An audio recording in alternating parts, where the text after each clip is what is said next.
there is a particular kind of cruelty reserved for the men who save themselves on screen. Not the cruelty of enemies or critics or the industry that once locked its doors against them. The deeper cruelty, the kind that lives behind the eyes, is the cruelty of having built a mythology so large, so loud, so culturally total, that the real man disappears inside it, and then spends the rest of his life trying to find his way back out. Sylvester Stallone did not simply become famous, he became necessary. In the mid-1970s, a country shaken by Vietnam, Watergate, and an oil crisis that had eroded its sense of invincibility needed something it hadn't had in years. A story about a man who refused to quit. A story about dignity reclaimed through the sheer, stubborn refusal to stay down.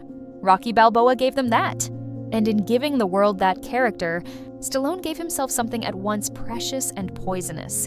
He gave himself a mask that fit so well, so perfectly, that the line between face and mask eventually became invisible. Even to him. This is the story of what it costs to become what the world needs you to be.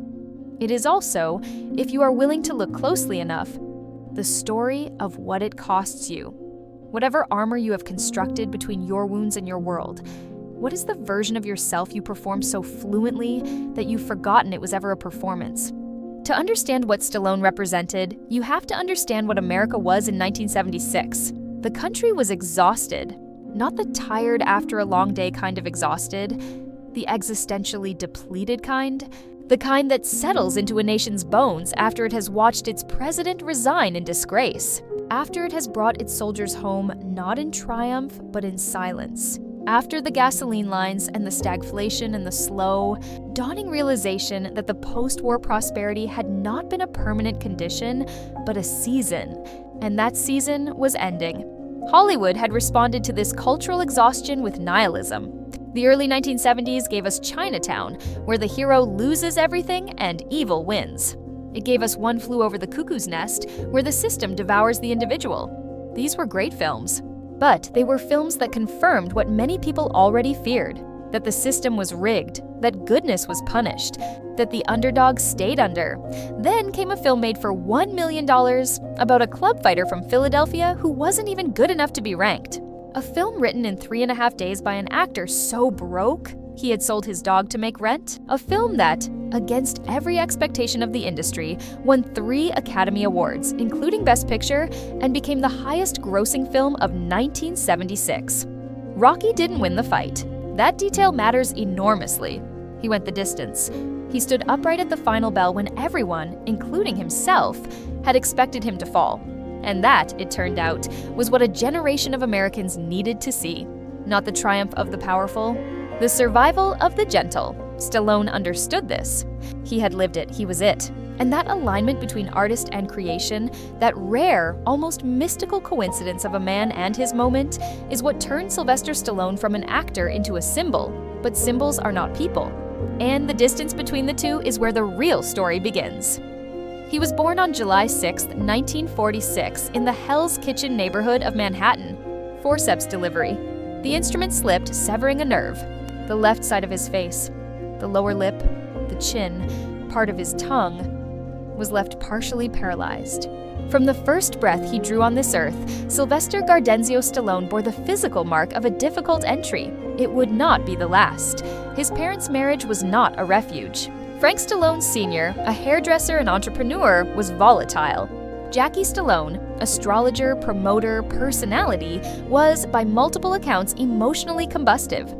The household was loud in the wrong ways, and Sylvester learned early what many children of chaotic homes learn, that the body is armor, that performance is survival, and that if you cannot control your environment, you can at least control how large and how unmovable you appear within it.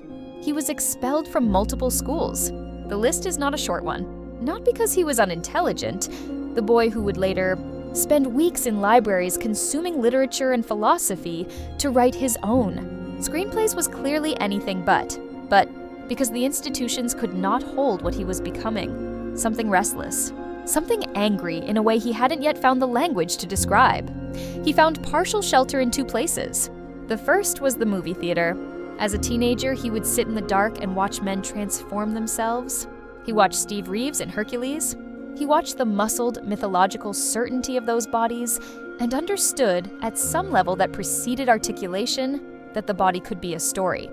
That you could build yourself into someone the world would have to reckon with. The second shelter was more surprising. Painting. This detail tends to get lost in the Stallone mythology because it doesn't fit the archetype. But Stallone has painted expressionistic, large-format canvases, emotionally raw and technically bold, since adolescence. His paintings are not the dilettante hobby of a wealthy celebrity. They are the work of a man who needed another channel for what language alone couldn't carry. Bold strokes, aggressive color, figures that seem to be either emerging from the canvas or being consumed by it. Understand this about Stallone. He has always been two people. The man who builds his body into a fortress, and the man who sits alone in front of a canvas and bleeds. That duality is not incidental to his story. It is the story. The rise, when it finally came, was not a steady climb. It was a decade of rejection, compressed into a single moment of improbable breakthrough.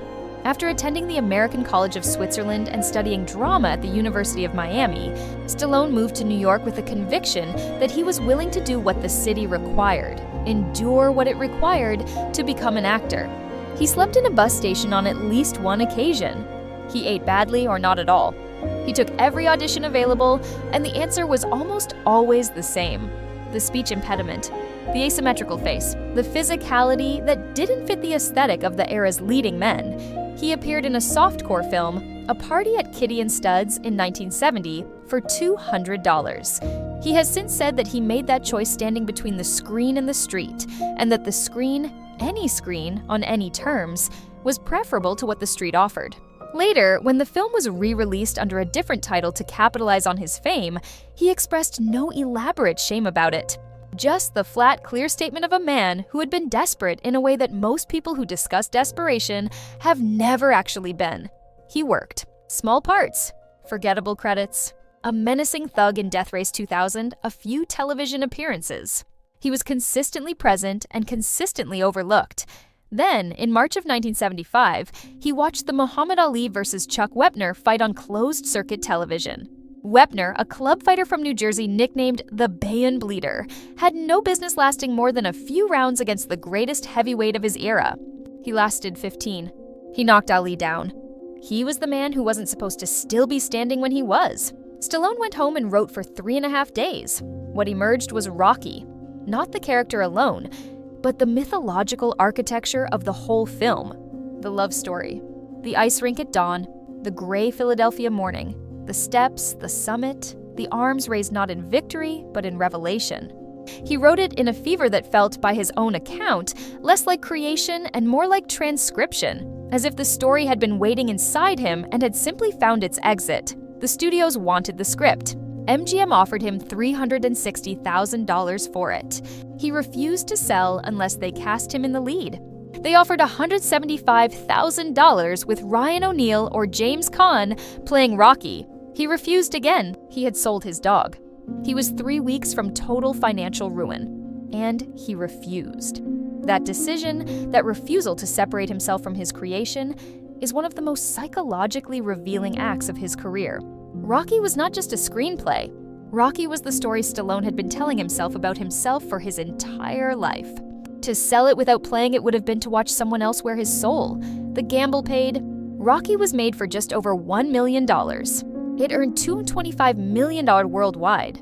At the Academy Awards ceremony on March 28, 1977, it beat Network, Taxi Driver, and All the President's Men to win Best. Picture, Sylvester Stallone, who had been sleeping in bus stations 5 years earlier, stood in this Dorothy Chandler pavilion and felt the ceiling of his world blow open. He was 30 years old. He was famous. He was beloved. He had created the most iconic underdog in modern cinema, and the machinery that would slowly grind him into something he did not recognize had only just begun to turn. There is a pattern in the lives of people who rise very fast and very far from very little. The pattern is not inevitable, but it is common enough to deserve attention.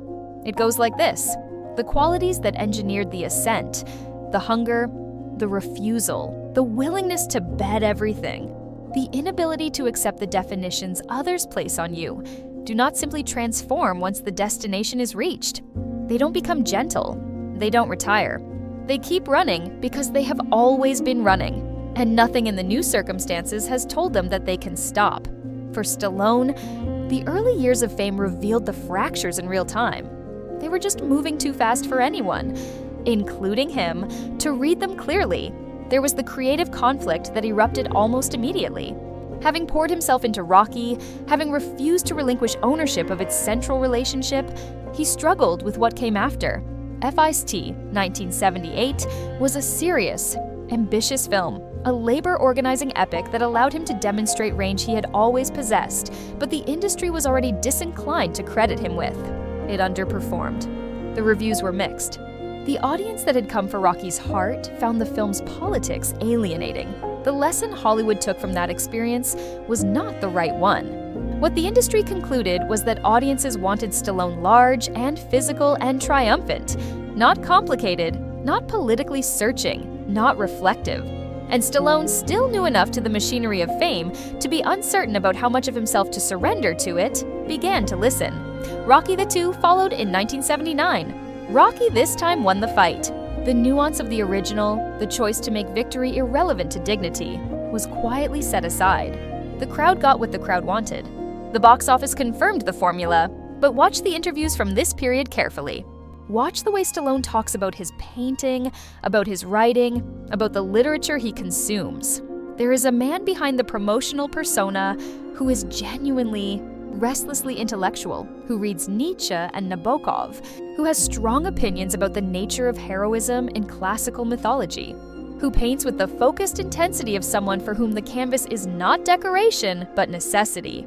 That man was getting smaller, not gone in, but smaller, being asked, every promotional cycle, to present a version of himself that was larger in body and simpler in soul, to perform certainty, to inhabit the myth rather than examine it, and there was the marriage. His first marriage, to Sasha Chak in 1974, had produced 2 sons, Sage and Sergio. Sage would go on to follow his father into acting. Sergio was diagnosed with autism at age 3, and Stallone and Zach threw themselves into advocacy for autism awareness at a time when the condition was far less publicly understood than it is now. The marriage, strained by the seismic disruption of sudden fame, ended in divorce in 1985. The man who had painted his interior life since adolescence, who had channeled need into art, was now living inside a performance that had no intermission, no backstage, no dark and quiet room in which to take the mask off and simply breathe. When is the last time you allowed yourself to be seen without the version of yourself you've spent years perfecting? The 1980s were the decade of the body, and no body in popular culture became more insistently, almost aggressively symbolic of that decade than Stallone's Rocky III arrived in 1982, Rocky IV in 1985, Rambo First Blood in 1982, Rambo First Blood Part 2 in 1985. The films grew larger, the muscles grew larger, the mythology grew larger, and the man inside it, the complicated, searching, emotionally volatile artist from Hell's Kitchen, became progressively less visible. The transformation of his body during this period was not incidental. Stallone approached physical development with the same obsessive intensity he had applied to everything else in his life. He dropped his body fat to levels that fitness experts now identify as physiologically extreme, somewhere between 2.15% and 3% for Rocky III, a level at which the body is not merely lean but depleted, a level at which cognitive function begins to blur and emotional regulation becomes unreliable. He has spoken about the psychological and physical cost of maintaining that standard of physical performance across a decade-long career. But there was something else in those numbers, something that deserves a slower look. When a man reduces his body to its absolute minimum, when he eliminates every ounce of softness, every visible vulnerability, when he sculpts himself into something that appears literally impervious, he is not simply exercising. He is building a wall. He is making a statement in the only language the culture was asking him to speak about what it means to be unbreakable. The terrible irony is that the more convincingly you perform in vulnerability, the more invisible your actual fragility becomes, not just to others, to yourself. In 1985 and 1986, Stallone was arguably the most famous man on earth. Rambo: First Blood Part 2 grossed $300 million worldwide on a $25 million budget. Rocky IV, the one where he fights a Soviet machine in a film that now reads as near parody, but at the time played as sincere nationalism, grossed nearly $300 million. His face was on the cover of every magazine. His body was the visual shorthand for American power, American resilience, American exceptionalism, and inside that fortress of a man, behind the jaw and the deltoids and the name that had become a cultural verb to Rambo, something meant to destroy it entirely, there was a human being who had not slept. In a bus station but had never really left it, who still feared at some cellular level that the whole thing was borrowed time, who had built so much so fast that the architecture of it felt, in quiet moments, unstable. The isolation that fame produces is one of the most poorly understood phenomena in contemporary culture. It is not loneliness exactly. There are always people around the famous. Handlers, publicists, producers, admirers. The isolation is of a different, stranger kind. The isolation of never being certain whether the people in the room are responding to you or to the version of you that generates revenue.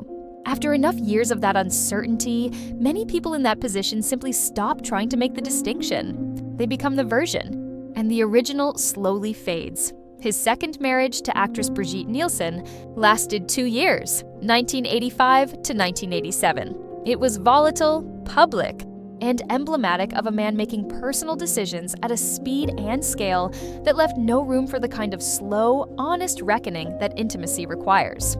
The marriage ended.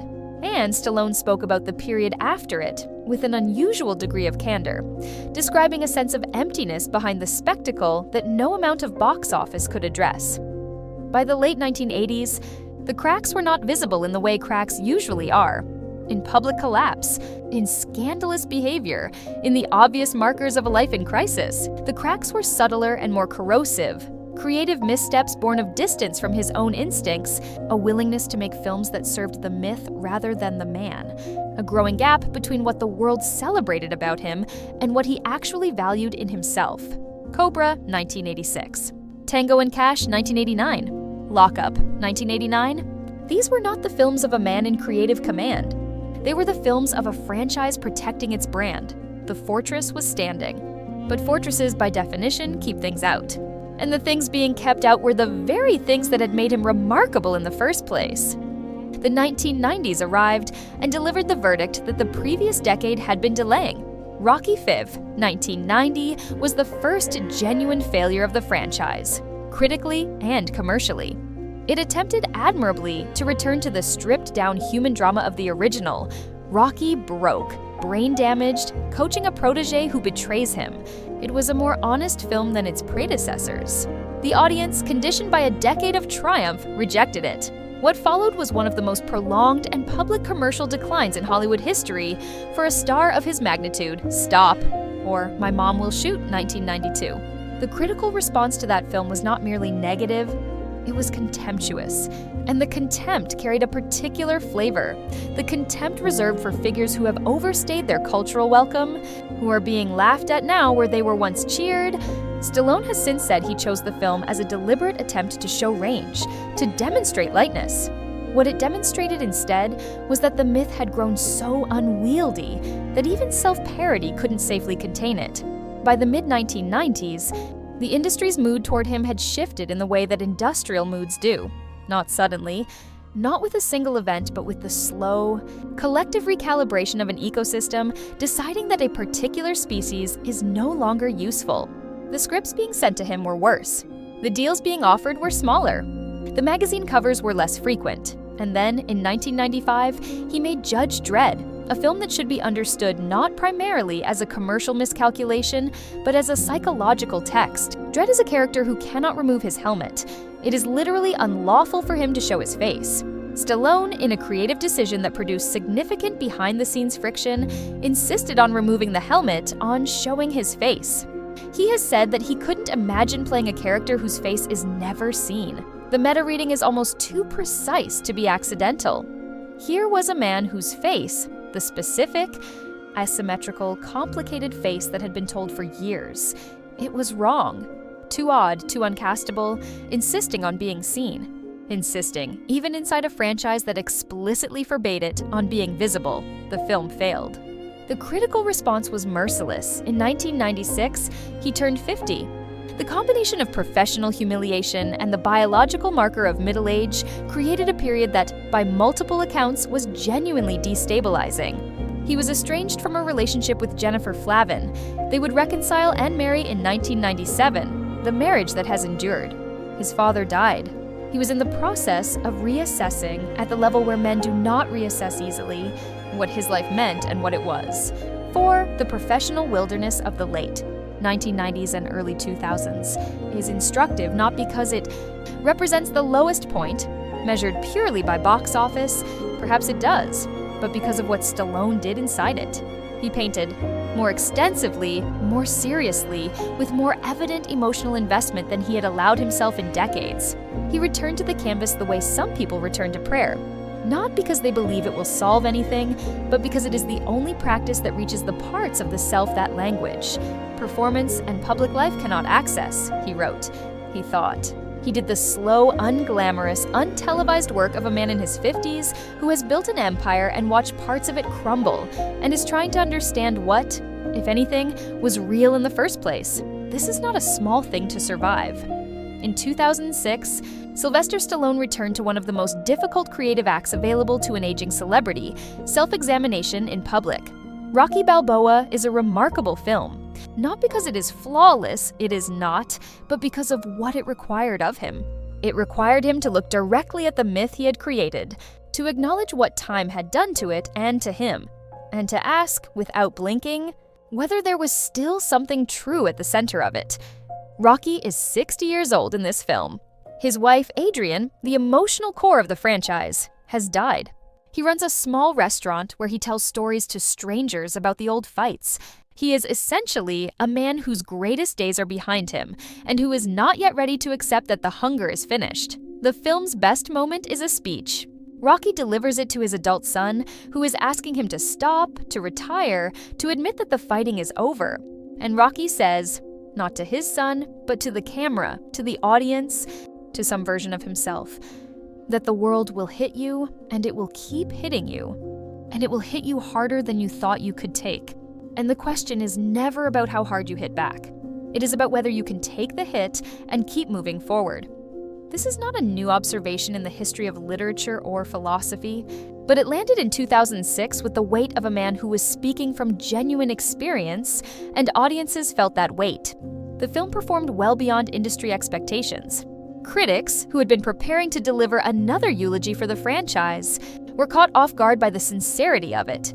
2 years later, Rambo 2008 arrived, darker, more violent, and more explicit in its examination of what John Rambo had actually cost the man carrying him. The film is graphically brutal in a way that seems deliberate, as if Stallone were forcing the audience to confront what they had been cheering for, to look without flinching at what it means to be the kind of violence-absorbing, violence-delivering figure that American mythology romanticizes. Then came the Expendables franchise, which performed a different function entirely. It was a hall of mirrors, a winking assembly of aging action stars playing the archetypes of their own myths. Stallone knew exactly what he was doing. He was not pretending the past was the present. He was presiding over its comedic but affectionate wake. And then, perhaps the most psychologically complete moment of his later career, Creed, 2015. Creed should not have worked, in terms of pure franchise logic. It is a film in which Rocky Balboa is a supporting character, in which the son of his greatest opponent, Apollo Creed, who dies in Rocky IV, becomes the protagonist and Rocky becomes the mentor. It is a film about legacy, about what you pass on, about whether the things that built you are the same things that will sustain you, and it required Stallone to do something his entire career had trained him not to do, to step back, to make the other man the hero. He played a Rocky in his 70s who has cancer, who is alone, who has lost nearly everything, who considers refusing treatment because he says there is nothing left to fight for, and who is pulled back to life not by triumph or glory but by connection, by being needed, By the simple ancient fact of being present to another human being who requires you. Stallone received an Academy Award nomination for that performance, his first acting nomination since 1977, nearly 40 years. In his acceptance speech at the Golden Globes, where he did win, he was visibly, not performatively, but visibly, undone. Not the Rocky pose, not the arms raised. Just a man standing in a room, genuinely astonished that after everything, after all of it, something real had been seen. That moment is worth sitting with. Let us slow down here. Let us resist the pull toward conclusion and stay for a moment with what this life actually illuminates. There is a particular wound that runs through Stallone's story, one that is his specifically. Born from a difficult delivery room and a volatile household, and a face the industry told him was wrong. But there is also a wound that his story exposes in us, collectively, because we shaped the myth as much as he did. We asked for Rocky. We asked for Rambo. We took a complex, searching, artistically serious human being and handed him back a mirror that showed only the parts we found useful. We do this. We do it to the people we elevate, and we do it to ourselves. We find the version that gets the response we need. The strength, the wit, the competence, the warmth, and we repeat it until we have forgotten that it was a version. Until the performance has become indistinguishable from the performer. Stallone's paintings are not incidental to understanding him. They are the countertext to the public mythology. The canvas received what the screen couldn't. The ambiguity, the darkness, the fear, the need that doesn't resolve into triumph. When you look at his large format works, the layered, often turbulent compositions, the figures that seem simultaneously powerful and overwhelmed, you are looking at what the films were not permitted to show. You are looking at the actual interior of a man who became one of the most recognized faces on Earth. There is something almost unbearably poignant about that parallel existence. The man on the canvas and the man on the poster running alongside each other for 50 years, almost never meeting in public. Consider also the specific quality of his relationship to failure. He has experienced public humiliation at a scale that very few people encounter, and his response, consistently, has not been to disappear, though disappearance would have been understandable, even forgivable, but to return, again and again, to take the risk of the public verdict again and again. This is not simply stubbornness. It is something more complicated.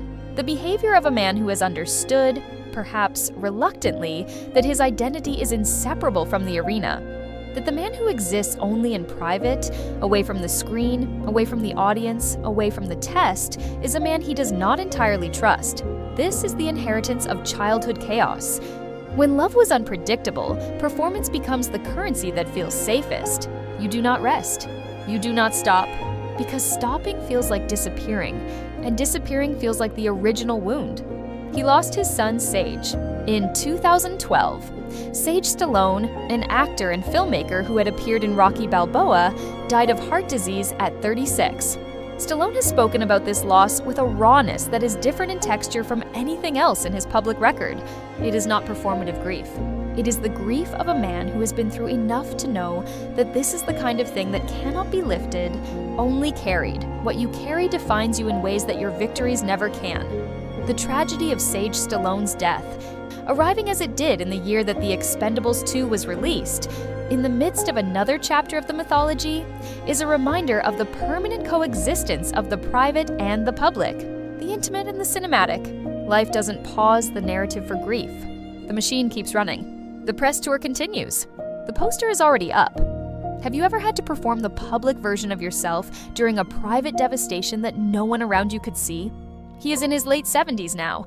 The body that was once a kind of declaration, a statement about what human will applied to human flesh could produce, has aged as bodies do. The face that the industry once told him was wrong, that the forceps had made asymmetrical, that the nerve damage had made partially immobile, that face has become, over decades, one of the most recognizable faces in the world. It has been photographed millions of times. It has been animated, parodied, tattooed onto strangers, printed on lunchboxes, and somewhere behind it, the man is still painting. He has spoken in recent years, in documentary form, in interviews that run longer than the promotional format usually allows, with an unusual degree of openness about the costs of the life he built, about the marriages that broke, the relationships that couldn't survive the weight of the mythology, about the loneliness of the summit, about the way that the particular kind of control required to maintain a body like his, a persona like his, a career like his, is a form of violence against the softer parts of the self. He has spoken about his relationship with his mother, Jackie, the flamboyant, dominant, unforgettable Jackie Stallone, who died in 2020 at age 98. The relationship was, by any account, complicated in the way that relationships between domineering parents and their deeply feeling children are always complicated. Love that cannot separate itself from performance, approval that always feels conditional, connection that is never quite simple enough to just rest in. He has spoken about therapy, about the work of trying to understand the architecture of his own psychology, not to demolish it, but to understand what was load-bearing and what had been, all along unnecessary, and he has continued to make films. Tulsa King on Paramount Plus brought him back to television, something earlier era. Stallone would never have countenanced, and he attacked the role with a visible freedom that comes from a man who has finally reached the point where he has less to prove than to explore. The paintings have become more prominent in his public identity. He has discussed them in interviews with the same seriousness he discusses his film work. He no longer seems to feel the need to apologize for the softness of the painter, to quickly redirect attention to the fighter. The two men, the one who uses his fists and the one who uses his brush, are standing in the same room now, and he is no longer hiding one when presenting the other.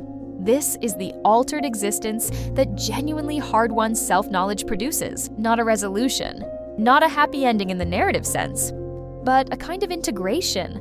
A man who can, finally, see himself as a whole, complicated, contradictory, expensive, magnificent, damaged, surviving human being. Not a myth, not a product, not an archetype, a person. Let us end here, not with a summary, but with a truth. Sylvester Stallone wrote a story about a man who couldn't win, who knew he couldn't win, and who decided that going the distance, being upright at the end, having shown up fully, having refused to quit even when quitting was rational, was victory enough. That story became the foundation of a career, a mythology, a cultural phenomenon. He then spent the next 40 years being asked to actually win, every time, to be invincible, to be the man who not only goes the distance, but destroys what stands against him. And the tragedy, the specific, intimate tragedy, is that in complying with that demand, in allowing the character to eclipse the creator, he spent decades at a remove from the very wisdom he had articulated at 29. You already know the wisdom. You've always known it. That the point is not the belt, not the score, not the verdict. The point is that you showed up, that you didn't go down without fighting. That at the final bell, whatever the judges said, you were still there, but knowing something and living it are separated by the full length of a human life. And sometimes you have to lose a great deal. Creative control, marriages, decades of your physical vitality, a child, before the knowledge that was always in you settles into the place where it can actually do any good. He sold his dog to make rent. He wrote the script in 3 days. He refused, for a price that would have ended his hunger, to sell himself away from his story. And then for a while, he sold himself away from his story anyway. Not for money this time. For something harder to refuse than money, for the sound of a crowd, for the assurance that the world needed him to be large and certain and invulnerable in ways that the frightened child from Hell's Kitchen had never been. This is not a story unique to Sylvester Stallone. This is a story about the deal that public life requires of the people who pursue it. The deal is real, the costs are real, and the question it asks of us, we, who make up the crowd, who buy the ticket, who construct the myth and then punish the man for failing to maintain it, is one that deserves more honest consideration than it usually receives. We needed Rocky to get back up, but did we ever ask what it cost him to keep getting up? Did we ever ask what it costs the people in our own lives who perform strength for our benefit, day after day, until the strength is the only thing we know how to see?